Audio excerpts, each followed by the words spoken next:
Welcome to the Liberty Without Compromise live stream broadcast, the only live local politically conservative program in all of Kootenai County, where we expose the political power players, politicians, and influencers. We're your hosts, Dan and Dawna Wilson. I'm here to screen your questions and comments. Tonight, we'll be taking your calls. That's going to be a little bit later in the program. All throughout, though, you can submit questions and comments right into the comment section on whichever platform you're watching. And as you're joining live tonight, be sure to click that share button, whether you're on Facebook, YouTube, or on X. And if you're listening back on our podcast, be sure to catch us live every Wednesday at 7 p.m. Now, ladies and gentlemen, here's your host, Dan Wilson. Hello, my fellow Americans. Across the fruited plains, right here in Kootenai County, eastern Washington, western Montana, down south in the greater southern Idaho area and beyond. Thank you for joining us. We have so much to continually discuss that it's getting difficult to get it all in a 1 hour-ish show keep you each in week. Line, though. But I'm just saying line. that there are so many things to talk about that I don't know. Yeah, you gotta leave them wanting more. Once per week is getting a little bit difficult. That's what I'm getting at. Oh, yeah. So don't lengthen the program, but maybe broadcast twice a week. We are the Liberty Without Compromise broadcast, as my drop dead gorgeous co-host, and she always hates when I say that. When I'll get lectured afterwards. Dead air. Anyway. I'm going to tell you, I've been working on the libertywithoutcompromise.com website. Yeah. This for a while, it was kind of integrated with the Idaho Sheriff. The idahosheriff.com will remain in place. We've got tons of research articles on there and great resources.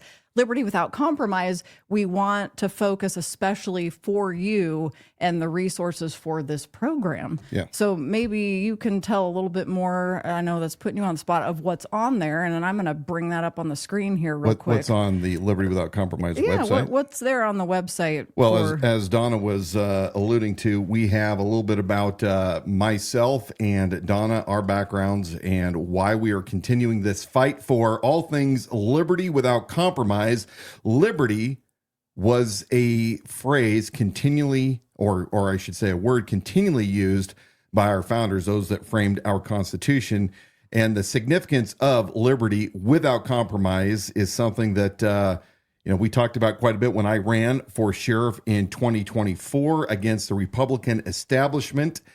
But the truths stand not only time, but places. And we are going to continue that strive as I'm continuing to expose, along with Dawna, those things that are not going the way they should right here in Kootenai County.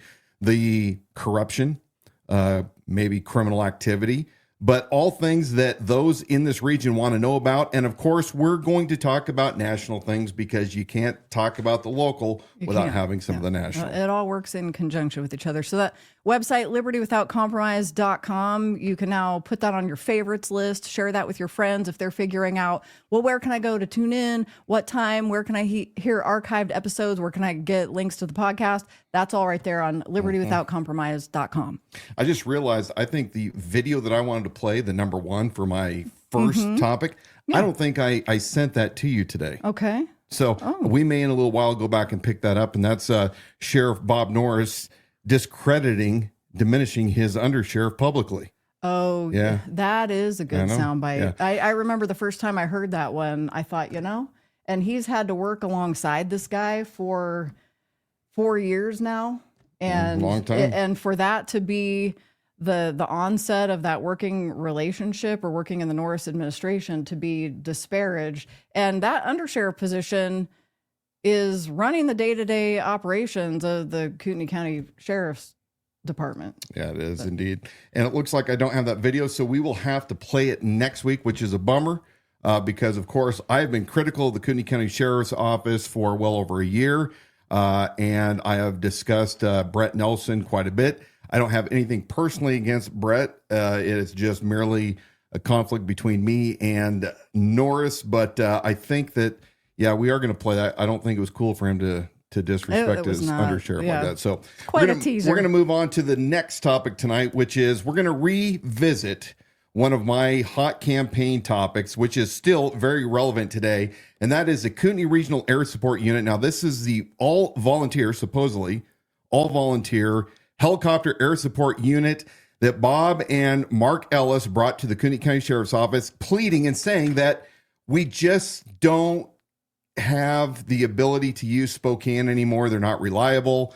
We are paying Spokane $10,000 a year for use of not one, but two of their very dependable air units. And instead, they bought their own, a private entity or private group, and they raised some funds. And I've been very critical of it, especially because I believe that not only was the entire policy of the Kootenai Regional Air Support Unit per the Sheriff's Office incorrectly written, I believe that the entire plan was poorly executed. And somebody like Bob, who claims that he oversaw operations for large cities in relative size to Kootenai County, a man that's used to policies and running a tight ship, we've continually exposed over and over again the deficiencies of Bob Norris and his administration. Well, today we've got some special videos that we're going to play because remember last summer, I started inquiring about the memo of understanding. That's the agreement that the Kootenai County Board of County Commissioners signed with this air support unit. Remember, Lieutenant Mark Ellis that oversees the air unit is also the CFO of this entity, this corporation that the county is entering into contract with, including allowing the county giving the air support unit $100,000 of civil asset forfeiture money to put on this helicopter, Spotlight, and Fleur, etc. Well, I originally looked into the liability insurance, and I was convinced after my investigating, my years of business experience, that the air support unit did not have the sufficient insurance required to operate in Kootenai County. I have sent letters to county commissioners to bring this topic up, and we're going to play video number, I think it's 1 and 3. This happened just yesterday before the Board of County Commissioners. There's 2 different county commissioner meetings. We're going to watch this one, and we're going to talk about it. $20,000 is what Kootenai County has paid for this in the 2 years. It's $10,000 a year. We have $100,000 in asset forfeitures, and that's from seized drug interdiction or some type of thing like that. And then almost $1 million has been donated by the private community. The next steps with it is county legal has identified some things that over the last couple of decades, the state of Idaho was not quite on par of having deputies in the air, so they're trying to fix that with some insurance right now.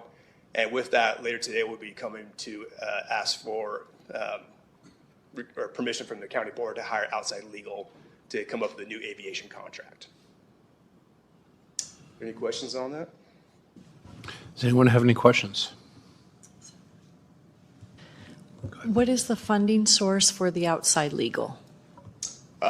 My understanding is that's going to be the county, is what Darren Murphy had asked for. So what you just heard is Lieutenant Mark Ellis is trying to go and justify this 2-year program, which will be up in around May of this year, trying to justify it and sell to the public as far as why it's still relative, why it's important, and, oh, by the way, decades of incorrect insurance statewide, they're going to have to consult with outside counsel at a cost to you, the taxpayer of Kootenai County, but it gets a little bit better from here. They had a regular business meeting right after this. What is it? It's a board update. I'm going to probably get that wrong, but basically status update.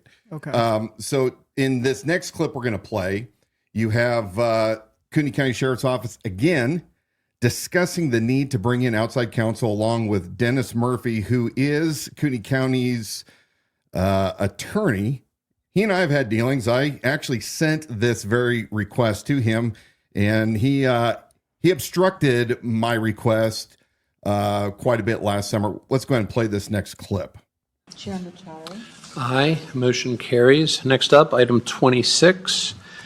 Board approval request. This is approval sought to hire outside aviation counsel with the Sheriff's Office, and we have Lieutenant Mark Ellis here. Darren Murphy for the record. So as part of hiring outside counsel, the board must put on the record a necessity to do so. The county is considering a lease agreement for a helicopter in order to operate that helicopter. In order to do so, our insurer has informed me that the lease agreement must conform with FAA regulations, and we simply don't have that expertise in-house to do that. So the request is for the approval to do that, to retain outside counsel to do such. The amount of which I don't know. I don't know that the board needs to approve that today, the amount and who's funding that outside counsel, but we do need approval to go forward, find the right attorney. We think we do have the right attorney. So that's what's on the agenda today. Anything else to add, Lieutenant? No, I think you just, that's Okay. so far. Are there any questions? No, just probably a statement that if it's over 10,000 to come back to the board. So if you can get a quote before they start too much work. I think Brandy wants me to ask for us to utilize fund balance to pay for this. Okay, let's go ahead and pause I right there. think it, We're going to just talk a little laying bit out the through scope this. beforehand and getting an estimate from an. Sorry, it's a little persnickety there. So you have Darren Murphy, who is the county and as far as I can tell, Norris's in-house counsel. He's saying that they want to contract with a expert attorney outside of the agency, cost unknown, in order to figure out, hey, we're going to lease a helicopter. Now, we were told 2 years ago or 3 years ago that this helicopter was all volunteer. Wasn't going to cost the county anything, not at all to operate, just the deputies that are going to ride along with the volunteer pilots. What do you mean lease? Why are we leasing a piece of equipment? And then number two, they're worried that the contract isn't going to meet Federal Aviation Administration standards. Well, Mr. Murphy, where the hell were you 2 years ago when this MOU was being drafted? I mean, if you're supposed to be, Mr. Murphy, watching the good of the county and our liability, why weren't you putting the brakes on this saying, hey, we also have to consult with the feds. We have to figure out is this aircraft for public or private use, because they are licensed very differently, very different liability requirements. And you allowed this MOU to continue with the Board of County Commissioners. Now, we're going to play the rest of this, and then we're going to go to our slides, and we're going to show you some proof of what has been brought up and what currently is going on. Bernie is not unreasonable. We're just talking about one lease agreement, right? I mean, what, 3, 4, 5 pages max? Absolutely. This should be, well within their wheelhouse. It shouldn't be something that requires much in the way of research. So if you could bring that back. What's the history of the messed around with helicopters here in Kootenai County? Is that It's very limited. The background, I don't know, Lieutenant Ellis, if you want to talk about this, but it's been funded by donations. We have taken some funds that were actually paid to Spokane County and allocated that same amount of funds to this program.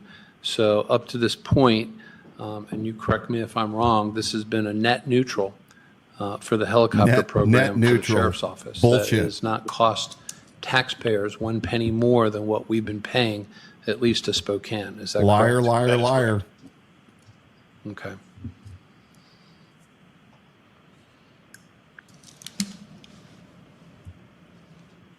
no more questions? Okay. I guess we would need a motion on this.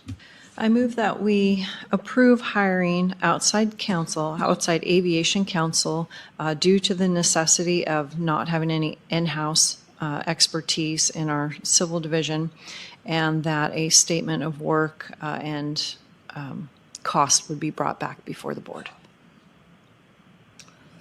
If there's going to be a motion to be made, I'm not going to be the one to do this with the helicopter stuff. But if we're going to proceed, then we need to have 3 commissioners sitting up here for any thing that could go sideways. What do you envision as an event that would be? I don't know if we even need Sideways. helicopters, and it's another thing in the air. Yeah. And All it's, you Well, don't you're not going to just jump off of a bandwagon and run over to it. So Okay. I'd like We'll cut it off here. You get the point. Newest county commissioner, who's actually a former county commissioner, Mark Eberline, sounds like he's going to maybe put the brakes on this, pump him a little bit. You know, Mark Ellis and Bob Norris and Darren Murphy, they're not being intellectually honest with you when they say that and Bruce Matari, Special Deputy DC Matari, who has that special deputization from Bob Norris as a reminder. Look, they put $100,000 of equipment on the helicopter that they don't own from civil asset forfeiture money. That's drug money. They could not produce any receipts for the purchases when I requested them. The clerk couldn't provide them. The Board of County Commissioners, Cooney County Sheriff's Office. Mark Ellis refused to give me the receipts. Now, what we have is on slide number 1 is a follow-up email that I sent to Chairman Duncan from earlier last summer. And I've included Mark Eberline in my email dated February 5th. I said, Commissioner, since July of 24, I have attempted to obtain from the county both a certificate of insurance and or policy for the Kootenai County Regional Air Support Unit. To date, I've been unsuccessful. What was provided to me in July of 24 was neither a certificate of insurance nor a policy. See attached. An updated request this week to the county confirmed that no additional documents exist beyond what was provided to me. See below. The May 9th, 2023 Memo of Understanding outlines specific insurance coverage requirements, and I'm quoting from Article 7. Kootenai County Regional Air Support shall carry and maintain a comprehensive general liability policy in the minimum amount of $2 million to protect the county and its elected officials, officers, employees, and agents from and against any and all claims, losses, actions, and judgments for damages or injuries to persons or property arising out of or in connection with its acts or performance under this agreement. KCRAS will provide the county with a certificate of insurance naming the county as an additional insured, and referencing this agreement. I go on to source my concerns. The document provided to me from the Board of County Commissioners, no other office claims to be the custodian of the records that I requested, states the following: that the aircraft insurance confirmation is not a policy nor a certificate of liability. So what they gave to me, and we're going to roll down here in just a second, is not the policy, and it is definitely not the certificate of liability. Now, as a businessman, I can tell you that I have handled thousands of these certificates of liability. It's a cover page showing exactly who's covered and why, additional named, but the policy is where the meat of the entire insurance coverage meets and where it spells everything out specifically, all of the details as requested in this MOU. We're going to look at the document that was sent to me last July and confirmed through the county commissioner's office that nothing has changed. This document says aircraft insurance confirmation, put out by Alexander Aviation Associates, Chubb Specialty, Casualty Aviation, Ace Westchester Specialty. Now, a couple areas that are highlighted red, box number 3, additional information. Please provide copies of any current aircraft operating storage lease or pilot services agreements. These agreements often have special insurance and indemnity provisions that could jeopardize your coverage if they are not approved for your underwriter. So in other words, are the pilots covered? Do they have a proper policy in place? Again, we talked about the MOU claiming they want the 200 or the $2 million aggregated. And if you look at the top of this list, it does say it is not a policy and refer to the policy for additional coverage. Now, why is this important? Well, as a county, we, the taxpayers, are on the hook because we self-insure in the state of Idaho. And an air support unit is a very risky endeavor. And I was concerned about this over a year ago when I brought this up frequently, not only here on our podcast, but also on the campaign trail. And I was continually diminished. Wouldn't you agree with that? Mm-hmm. Wilson doesn't know what he's talking about. Norris would say that it's false information, it's lies. But yet what we're hearing is all of a sudden the light bulb's gone off and they realize that they do not have the proper coverage that they need in order to operate this. And if that helicopter goes down, for example, last summer, they were flying above Coeur d'Alene with night vision goggles. Somebody with a laser on the ground pointed it at them and nearly blinded them. That could have been a catastrophic aircraft failure. And it's these little things that continually stack up.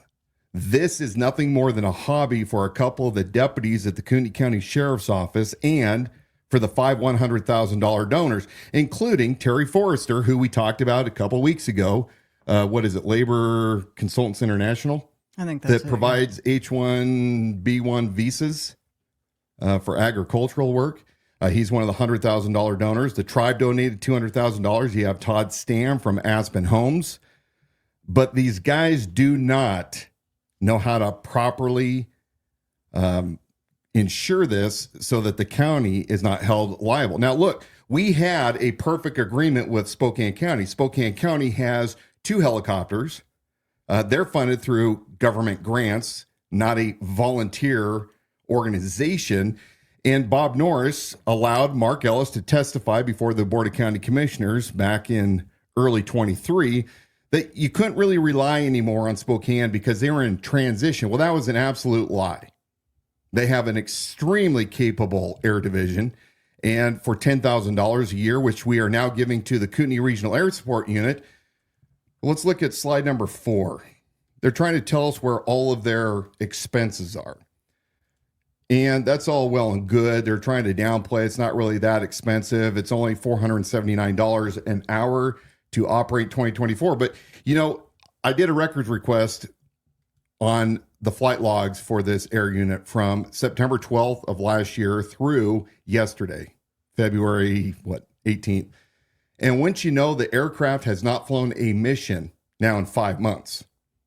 So let me get this straight. We're paying $10,000 a year to Kootenai Regional Air Support Unit to have this helicopter ready. Remember, Aaron Barnard from the Kootenai Spectator went online and claiming that I caused the helicopter to not fly and that a woman who was missing died as a result of... You were responsible for her death because you were responsible for grounding the helicopter. Right. But these are the same people that were saying there was no anything coming out of your mouth. If your lips are moving, you're lying, and there was no truth to any of it. Yeah. Yet if there was no issue with the helicopter program in the first place, that the reason that they've pulled back and the thing hasn't flown for 5 months or been grounded for 5 months is there clearly were issues that they knew about, plus mechanical, but they only took action and altered course because they were getting pushback and exposed. Yes. So the MOU goes from May to May.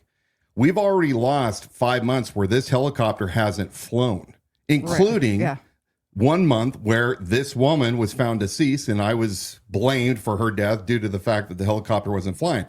So my question to the county citizens here, right here in Kootenai, as well as the Board of County Commissioners, what are we getting for the $10,000 if the aircraft has been almost inoperable for a year or half a year rather?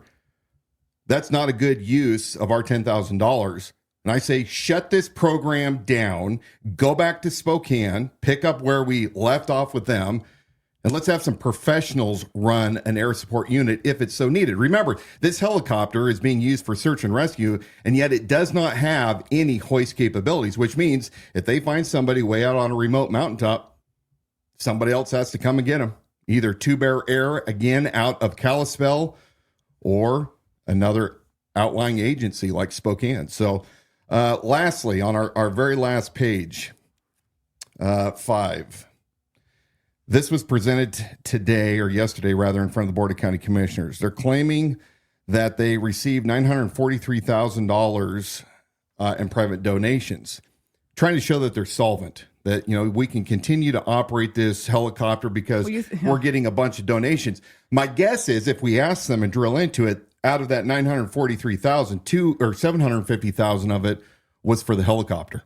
Well, you donated. think private donors, you'd think they'd be upset that the thing's been grounded for 5 months. Yeah. What were they donating toward? Yeah. So, Mr. Murphy, I appreciate all the times that you obstructed me when I attempted to get the actual contract. There's zero excuse, Mr. Murphy, or the Board of County Commissioners, or the Kootenai County Sheriff's Office, or the clerk. If you sign a memo of understanding, and it requires there to be a policy and to be certificates of liability produced, and you can't produce those things for the 2 years that you've been under an agreement, shame on all of you. I expect you to get your act together and quit putting the county at risk. Did I say enough on that? I think so. All right. Yeah. ICE 287G. Well, You had something to say about that. It's just a hard transition. Well, what do we say? We do know, we confirmed with records, that there still is no 287G agreement with the Kootenai County Sheriff's Office. Now, Bob can keep running around and telling everybody. And for those of us who don't know, give us a refresher course on what that is, what that has to do with. Well, ICE had a program, or has a program, that we were talking about over a year ago, asking why Kootenai County was not a part of it. In fact, I think there's only 2 counties in all of Idaho that participate, but what it allows is certain deputies to be cross-deputized by ICE so that they can help facilitate deportation faster in the processing. Bob Norris agreed to be part of this 287 when pressed in a X Live Space event back the end of August. He did that in front of Theo Wold and Matt Edwards from the Idaho Signal and some other political hitters around here. Not Sweet Lou. I want to say Sweet Lou all the time. Rogue Lou. Oh, because of Sweet Lou's restaurant. Yeah. None of you guys have apparently bothered to follow up. He promised, and he hasn't delivered. Well, you know what? He had an entire 4 years of people not following up, not questioning anything he was doing.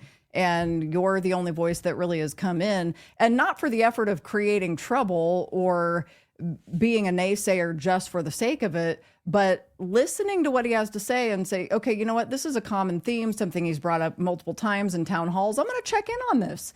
And then you started to find not only inconsistencies, but outright lies. Yeah. Yeah. Well, This being one of I find it fascinating that we're now in this Trump golden era where the deportations are happening plenty and often.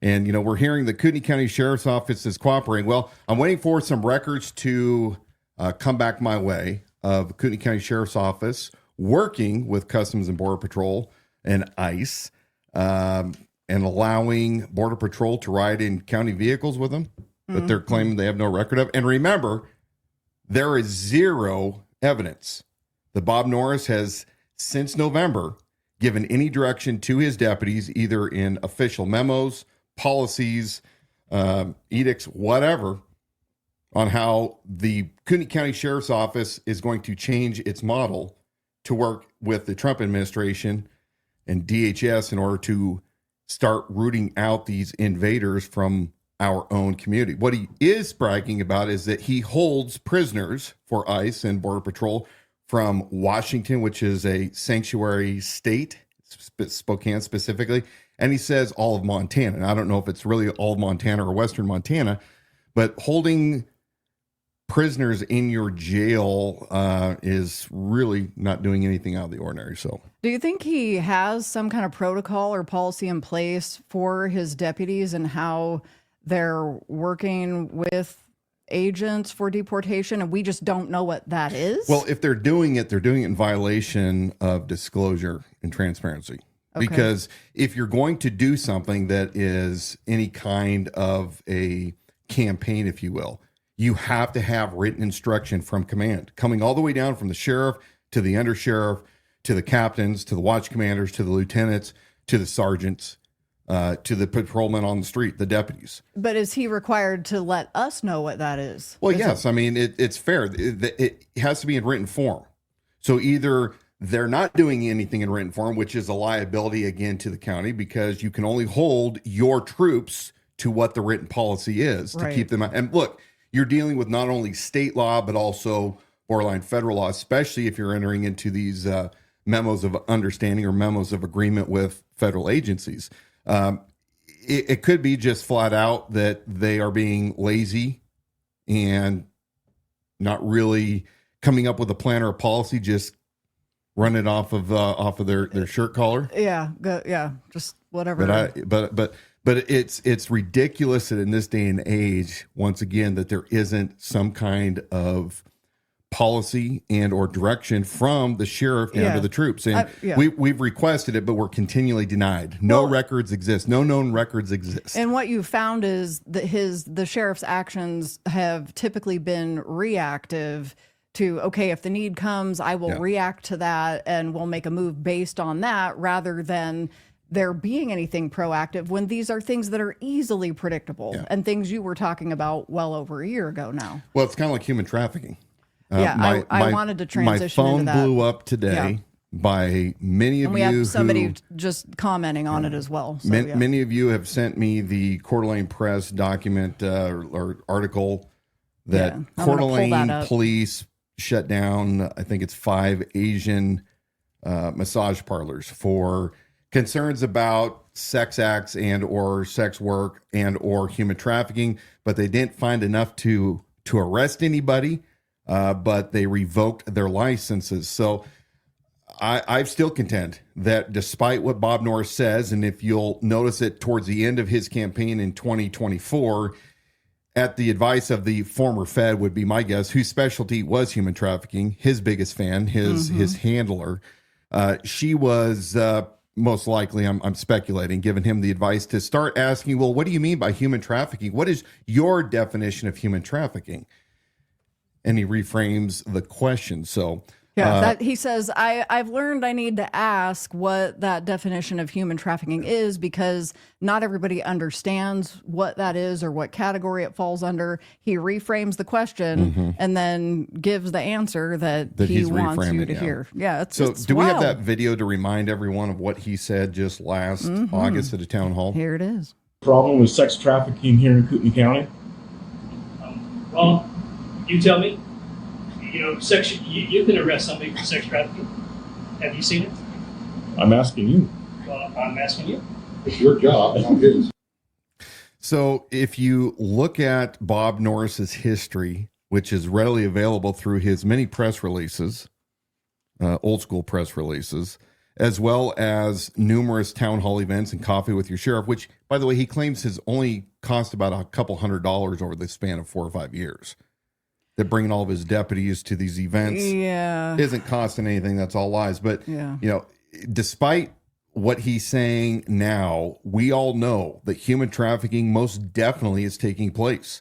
We're just not finding it because we're not actively looking at it. Yeah. And in that clip, I assure you, that is a short clip. So the argument is, well, it's taken out of context. I assure you that Bob Norris was not knocking it out of the park in that town hall that day. Yeah. That exchange was incredibly awkward with his body language. You could visibly see the deflecting. You could see him moving into Quincy when he asked that question, and the discomfort of being forced to have to answer that and trying to push that back on him. It was embarrassing. Yeah. Well, I guess we're finding out that Coeur d'Alene is more proactive against human trafficking than it looks like Kootenai County is. Yeah, in that article, I mean, they name 5 businesses: Oriental Massage Spa, Red Sea Massage, Oriental Bodywork, Asia Massage, Chinese Massage. Their licenses were all revoked. Oh yeah, there you have it, folks. So thank you for sending me your articles, folks. It's actually encouraging. When you see as many, and I got at least a dozen of you who sent me the link and said, hey, I thought Norris said there's no human trafficking taking place here in Kootenai County. People are paying attention. You guys know what's going on. You keep telling the truth to those around you and hold Sheriff Robert Bob Norris accountable. Now, let's go back and do something fun just for a second here. Just a little bit of fun. We had some things going down on social media today, like every day. So one of those I'm going to bring up here. We got this, there's a little bit of movement in this video, but the poster here on X, the guy posting, Brian Tyler Cohen, says, incredible footage of a massive anti-Trump Musk protest that broke out in New York City. And it says, MAGA is awakening the sleeping giant. MAGA is awakening the sleeping giant. What would the sleeping giant be? Those guys. The guys? The guys that are opposite of government accountability? Government efficiency? Yeah, that's what I want to hear you say. But we know geofencing was used by the FBI to identify devices near the U.S. Capitol during the January 6th incident.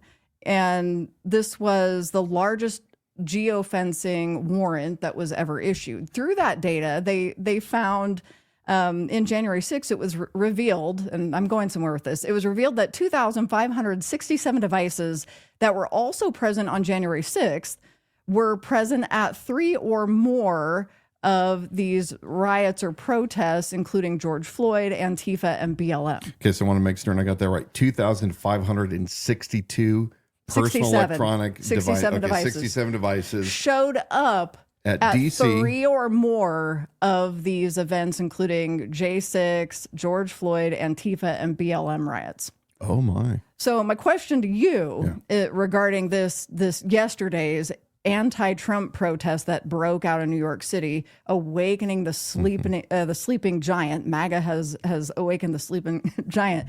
So would you? There seems to be evidence that maybe some of these are paid actors. So that's what my question. Because we would never, from a national standpoint, ever participate in that, right? Right.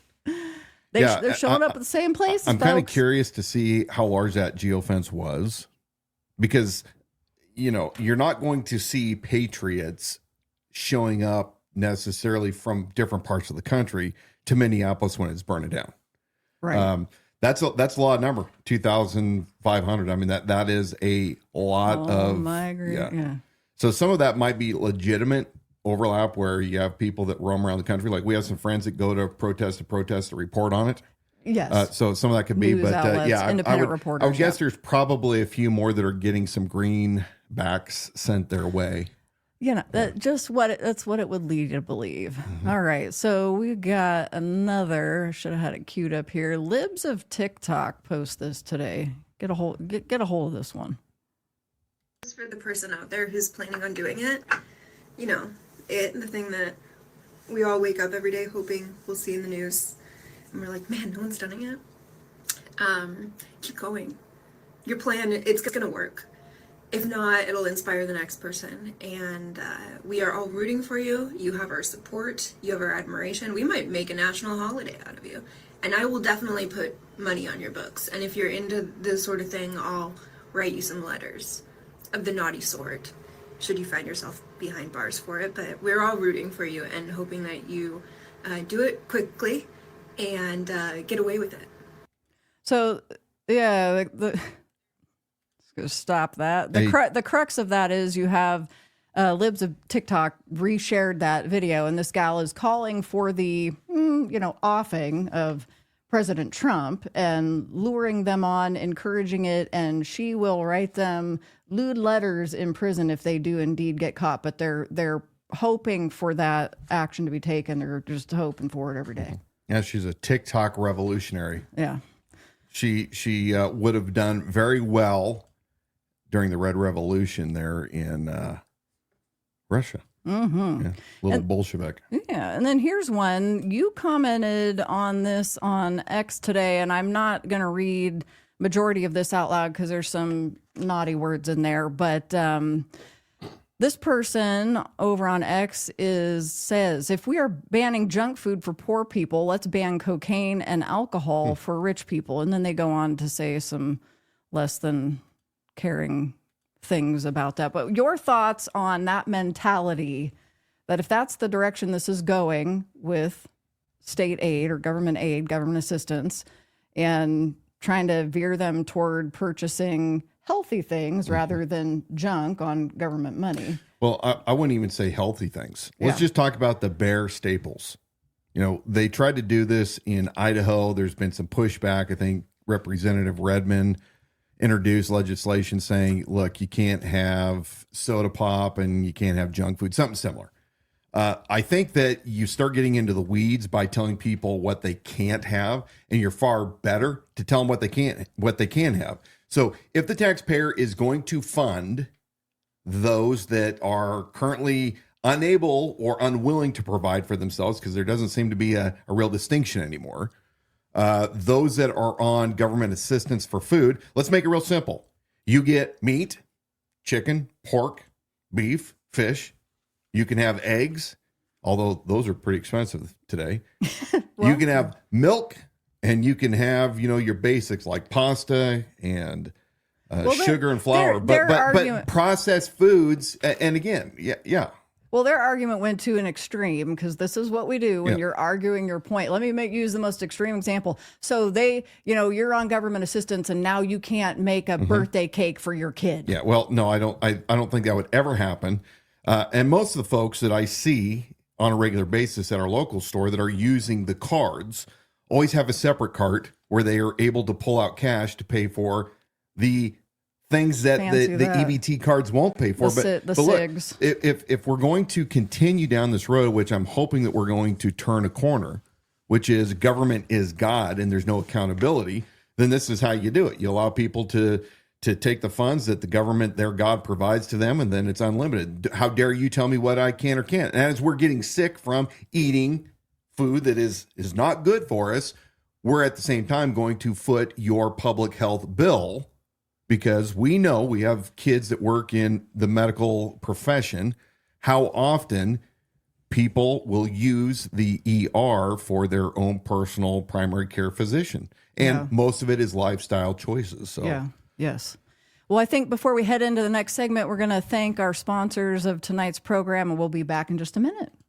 Light up that cigar. Stella's Stogies is your one-stop shop for all things cigars. Located on historic Main Street in Spirit Lake, Stella's Stogies believes that there's nothing quite like enjoying a good cigar with friends. That's why they're there to help you pick the perfect cigar. Stella's has a great selection of cigars, cigar accessories, and information about cigars, making it easy for you to find just what you're looking for. Owners Brad and Lisa are passionate about cigars and are committed to providing you with the best possible cigar shopping experience. They believe that a good cigar is a great way to relax and socialize, and they're excited to share their love of cigars with you. Stella's also does pop-up shops for events, so be sure to ask them about that. Mention that you heard about Stella's Stogies on the Liberty Without Compromise live stream and get 10% off your purchase. Learn more at stellasstogies.com.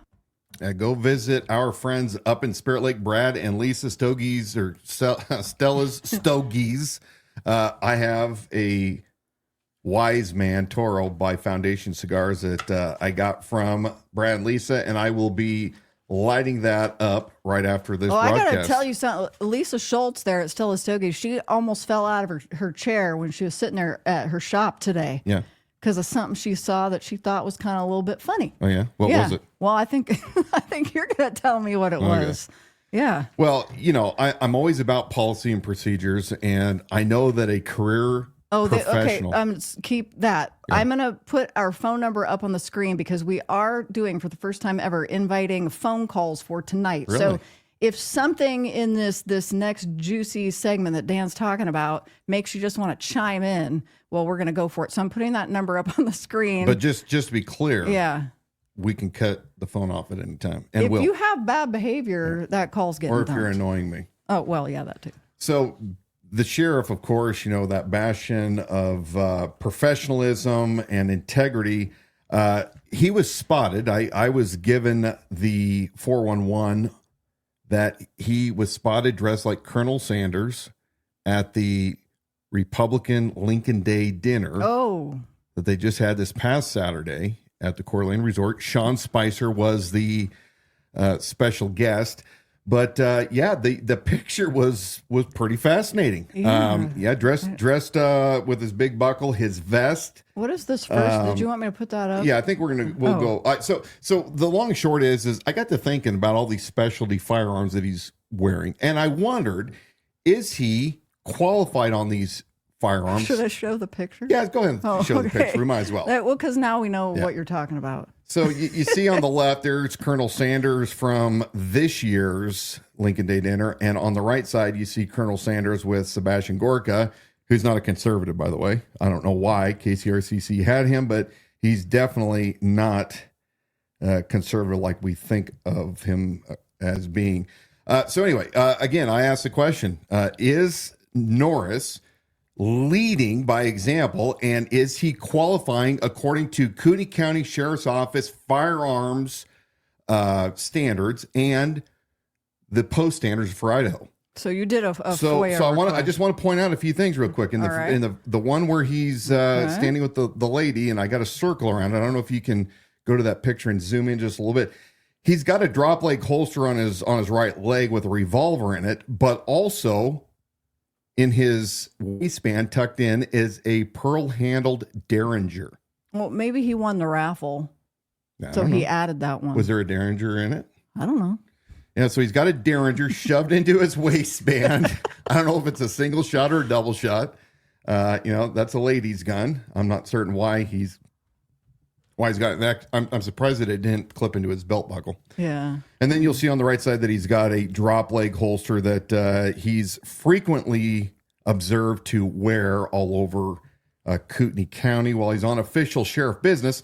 So I put a records request into Kootenai County Sheriff's Office asking, does Sheriff Robert Bob Norris regularly qualify on the revolver worn in the drop leg holster with the attached sheriff star he has been observed to carry in public per the Kootenai County Sheriff's Office policy and or post requirements? Number 2, does Sheriff Robert Bob Norris regularly qualify per Kootenai County Sheriff's Office policy and or post requirements on the pearl-handled Derringer pistol tucked into his waistband as he was recently observed to publicly carry? And number 3, do each of the holsters for the pistols described above comply with Kootenai County Sheriff's Office and post requirements? For retention and things like that. Yeah. Now, I gave him the benefit of a doubt. Oh. Couldn't tell in that picture whether that Derringer was just muzzled inside his waistband or whether or not he had a holster. So I'm going to assume that it was in an approved safety holster. So anyway, we'll let you know. Lisa Schultz wants to know if do you think he dressed like this in L.A.? Or is this a North Idaho I would shtick? guess that at certain parties he probably did. Really? Yeah. Oh. I would guess it was probably his lifelong dream to be a sheriff up in Kootenai County, Idaho. You might be right. Yeah. We'll let you know what we find out as soon as we get the results. I'm going to guess that we're going to be told no records exist. Yeah, you get that a lot. I probably out of 100 you know what? requests. We should put that on your tombstone. Yeah. Yeah. Okay. Beginning year to Dan Wilson. No records exist. So I've been having an ongoing discussion with folks online. Idaho. House Bill 93, which is supposed to be a refundable tax credit. So we're going to go to slide number 3 here. We're going to talk a little bit about conservatism and at what time that we buck the system against what our so-called Republican friends want, despite the fact that we don't think that they're going down on the right path. I want to remind you, too, as this segment's unfolding, that you can call into the program at 208-366-4671. That's just for those of you who are watching our live stream tonight, which is Wednesdays at 7 p.m. So if you're listening back, that's not going to work. But again, 208-366-4671. You ready for me to put this up on the... Let's do it. All right. So the House Bill 93 apparently was approved by the Senate as of this afternoon, and it's heading to the governor's desk for his signature. We're going to go over it a little bit because I've got some concerns about this bill, and for full disclosure, I am a homeschooling father. I only have one of my 5 that's left that's still in school, and I have paid the entire cost of my all my children's education for the entirety of their school years without any reimbursement by any entity, government, anybody, period. So I think I'm an authority on this subject, having 5. Currently, it's running me $4,000 to $5,000 a year for the last one we have at home. But this bill, we're going to go to the statement of purpose as found on the Idaho State Legislature's legislation website. And this tax credit is refundable tax credit up to $5,000 for parents, guardians, or foster parents who incur qualified education expenses for eligible student. I'm not going to read the whole thing, just highlighted. Qualified expenses include kindergarten through 12th grade, tuition and fees related to attending a non-public school, tutoring, taking assessments, and used to determine college admission costs for textbooks, curriculum, transportation for the cost of receiving academic instruction. So I'm guessing if you want to go to piano lessons, you can write that off when you're driving there. Okay. The refundable tax credit is increased up to $7,500 for special needs students. I had a special needs daughter. I have a special needs daughter. That require ancillary personnel to assist in academic instruction. All families may apply for the refundable tax credit during the application time frame, but families whose income is less than 300% of the federal poverty level receive the highest priority and can also elect to have a one-time advance tax credit payment in their first year of participating in the program. The Idaho State Tax Commission is going to administer it. They claim, those that introduce this to the House, the fiscal impact of the refundable tax credit is a maximum of $50 million in reduced revenue to the state's general fund. $125,000 one time from the general fund will be used for programming, coding costs, etc. Okay. So for a long time, there has been a push in the state of Idaho to say, hey, there has to be an incentive for parents who are choosing alternative education and bearing the cost of that for their kids. And so they've talked about vouchers. They've talked about these refunds. They've even talked, I think, at some time about writing a check from the state to the education institution of your choice. They got the brainchild this year that they're going to do this tax credit.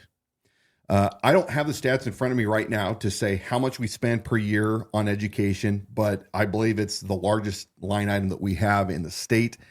What I find troubling in this as a conservative, somebody that wants limited and smaller government is a few things. One is it does not appear to take the money, the $50 million that they're now setting aside as this fund to give these credits back to families that are paying for their own alternative education, to include homeschooling and private school or STEM schools or charter schools rather. I don't see a general reduction going to any of the other public education fund. Right. So I could be wrong. Again, to me, this legislation was convoluted. It does not make sense. I read contracts all the time. I argued a little bit with Ada GOP Vice Chair Ryan Spoon, who I do not know other than a couple Twitter exchanges. But really what they're saying is, hey, this is an emergency. We've promised our people, the constituents of the state, that we're going to make this happen. So rather than deal with the real problem, which is, why are people pulling their kids out of public education? Why is that? Because guess what? It sucks. And it has sucked for decades. If you wanted to create little communists, you send them to public schools. But if you read a Bible verse at the beginning of each day in homeroom, it's probably going to fix that. Was that too much? It was. It was a little bit too much. That was too much. So look, I don't have a problem when it comes to receiving a tax credit, but as a taxpayer in the state, it should be equal all the way around. And if you're not going to reduce the government, but you're going to expand it, where's that $50 million coming from? They say it's coming from, it's going to come from, I hate when they talk about revenue, but it's going to a refundable tax credit, maximum of $50 million in reduced revenue to the state general fund. Well, if you're giving people money, as in it goes on, we'll look at the actual language of the bill, page 2. I'm going to hit this real quick, and I'm going to walk my way through it. Choice tax credit advance payment. Again, we just talked about a bunch of the parameters.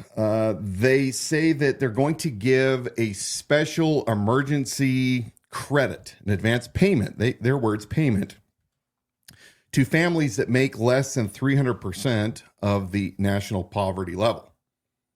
Now, what is that national poverty level? That's the number that the federal government comes up with every year and says, hey, if you are a single person living in a home and you make less than this, you are in the poverty category here in the country.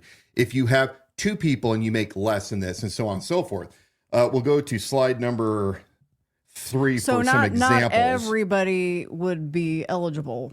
Yeah, so the more children you have, the higher at 300% of the minimum, the poverty level, the federal poverty level, means that you have to earn higher and higher. So typically if you have 4 or 5 kids, again, not real clear, you'd have to make a lot of money. But here's the problem that I have, and I'm going to probably not be as articulate as I want to be. But we're going to pull this up from the feds themselves and talk about some of these numbers. So when you look at 2025's levels for poverty per what the government says for a 2-person, because we're just going to completely suppose that this includes actual physical people in the house. Again, the bill's not real clear. Okay. So homeschooling families have a lot of kids. You could get up there quite a ways at what 300% times the minimums are. But okay. So if you look at a 2-person home where their combined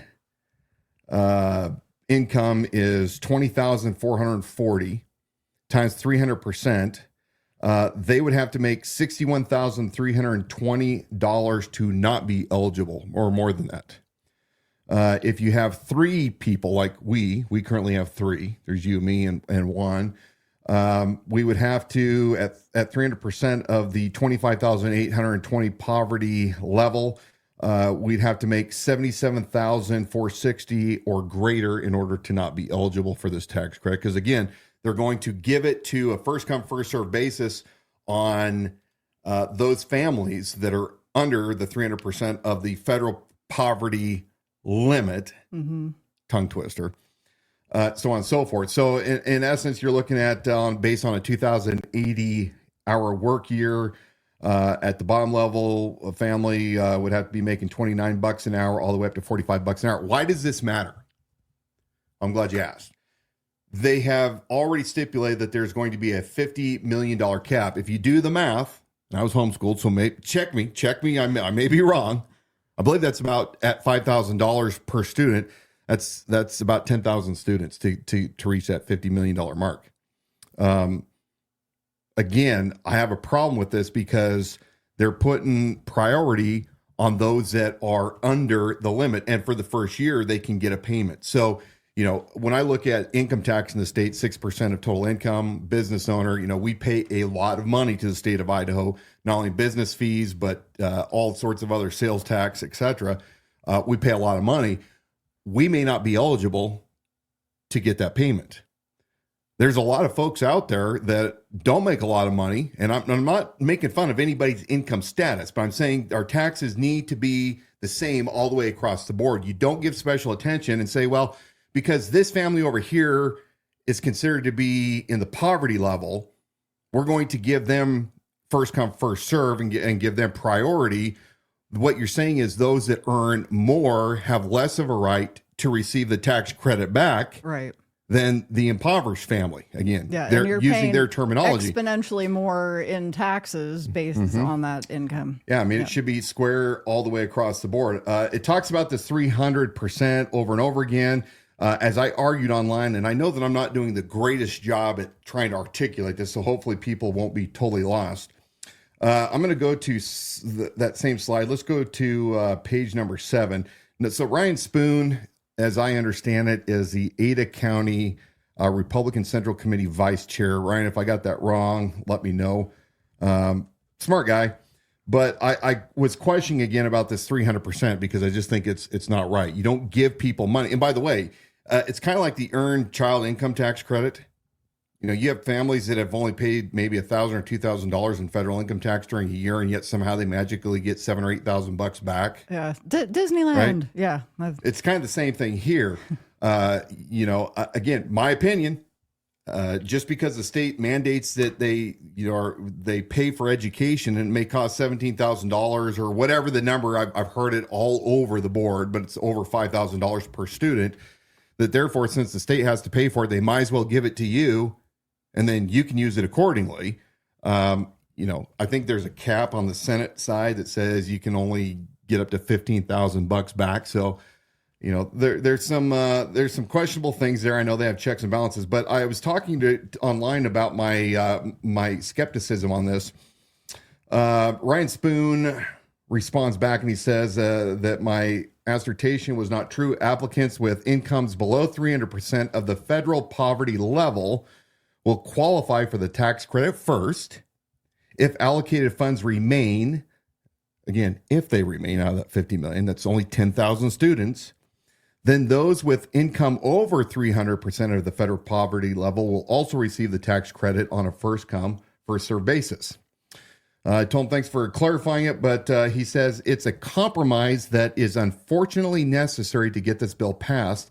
The cap will be lifted within a year, and I responded and asked, what's the source of his claim that the cap's going to be lifted? And again, no offense, but I don't believe as a taxpayer that my neighbor, just because they make less income, should be prioritized over the government giving the tax credit, because the government's coming in deciding, you damn politicians have now decided a class warfare, so to speak, by claiming that you guys understand that people that are under a certain level should have a government advantage over those that aren't. You're deciding the winners. I don't care how you look at it. That is exactly what you're doing. He goes on in another tweet as people are questioning him. He says that, let's see, but this $50 million will be just a start. So he's talking about, hey, you know, the $50 million is not going to go that far because a lot of people are going to catch on to this and they're going to want to have school choice. But he says, imagine being a legislator in February or March of 2026. You've just filed to run for re-election. You're about to go back to your home district to campaign at the end of the session, and you realize that you're about to face hundreds of angry constituents who are getting their school choice tax credits denied because the program used up the $50 million in funding. How fast do you think those legislators are going to pass an emergency allocation of additional funding? That $50 million will become $250 million in the blink of an eye. Okay, Mr. Vice Chair, and all of you Republicans that cram this down and we're all for it.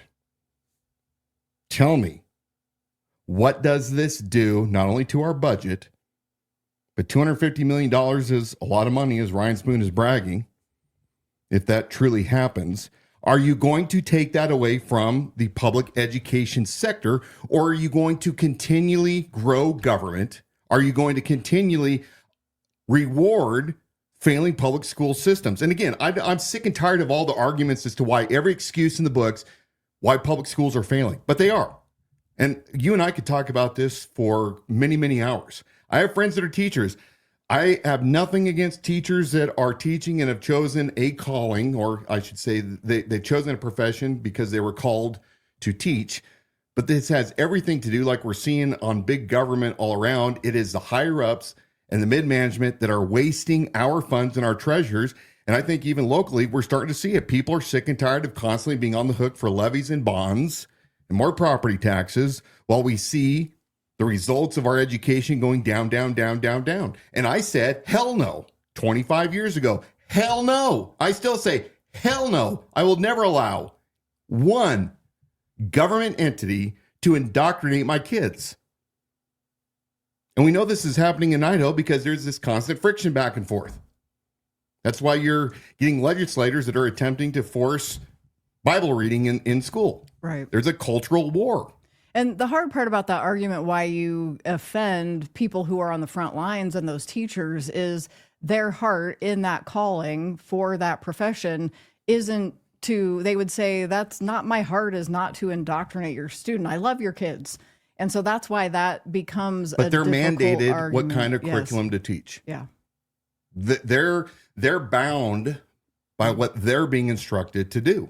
Yeah. Has nothing to do with the integrity of the teacher, but Good point. we're seeing too much. And again, it's the waste, the continual waste. Why is our education so far behind other nations? I mean, you were talking about, because you had your kids in public education, Mm-hmm. and you and my one buddy Matt, we were talking about this today. Despite the fact that his kids are going to public school, your kids went to public school, how much money were you still forking out of your own pocket for all sorts of ancillary? Oh, yeah. Yeah. Every extracurricular Supplies, activity, yeah. all of the athletics, everything to do with the music program, any of the travels. We were contributing school supplies that went into everybody. We all own this together type of pile. So that was a tough transition, because I grew up, you came with your pencil box, and you had, if your mom bought you the nicer pencil, that was your thing. And the philosophy here is you're buying the supplies and you don't know if it's enough, if it's an overrun, but the schools don't have budgets for paper and pencils.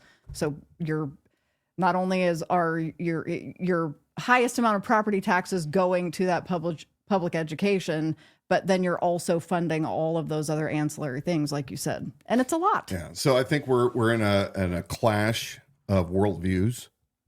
Those that are heavily involved and think that the school system does no wrong. We see it all the time in Coeur d'Alene when people are out with their signs attempting to get you to vote to pass the levy and or bond, and yet they're tone deaf. They don't understand why people like me and so many others, hence why they're now pushing, $50 million funding for alternative education, because you guys are doing something wrong.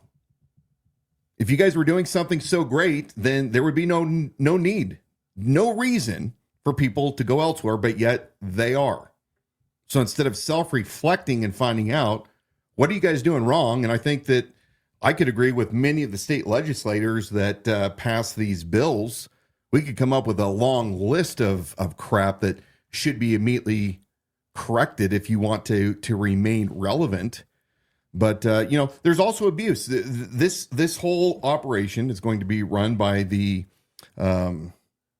Treasurer's Office or the State Tax Commission, Department of Revenue. And we know that there will be fraud. It's just the way things go. Mm-hmm. There's going to be people that are really spun up, and they're going to be using the funds for other than what they're supposed to. There'll be opportunists that come in. We know that some of Bob Norris's friends were involved with charter schools back in California and defrauding the public Mm-hmm.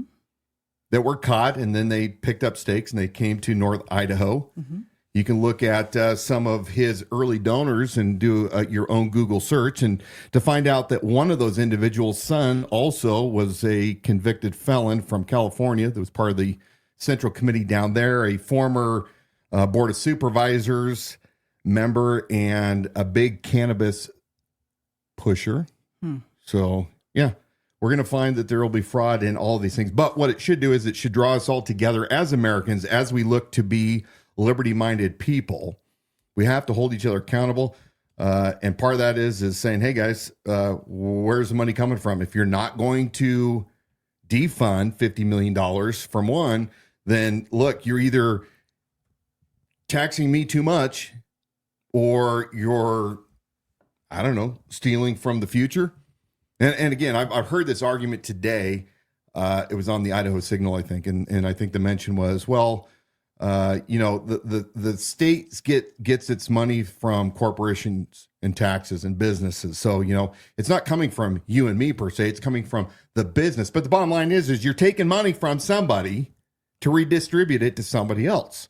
Yeah. And you have to let go of that mentality that this is something though that's going to benefit me, and in the end it's good for me, and let go of the conservative philosophy that you don't of not wanting bigger government and more of those funds being supplied back to people, or the write-offs by way of write-offs, or however it happens. You have a quote. We gotta like wrap this up. Wrap it up. Yeah. It's been one of those nights of, I don't know, constant complaining about what our No. representatives are doing. No. George Washington, our quote of the week from a founder. This ties in sort of kind of to our education topic. The best means of forming a manly, virtuous, and happy people will be found in the right education of youth. Without this foundation, every other means, in my opinion, must fail. That's by George Washington, and he's definitely right. If you don't teach youth the right things when they're young, you can't expect them to be functioning, contributing members to our republic when they get older in life. So, Got that right. remember how many people I pissed off tonight? I don't know. They're not yelling at you. Not yet. They didn't call in and get, spew things. We thank you for joining us tonight on the Liberty Without Compromise live stream broadcast. Visit our website, libertywithoutcompromise.com. You can watch past episodes and view exclusive reports on the Kootenai County political power players right there on our website. Again, that's libertywithoutcompromise.com. And then for our podcast, listen and subscribe wherever you get your shows. We'll see you guys next week. Remember, you didn't descend from fearful men. Be strong, be courageous, do the right thing. See you next week.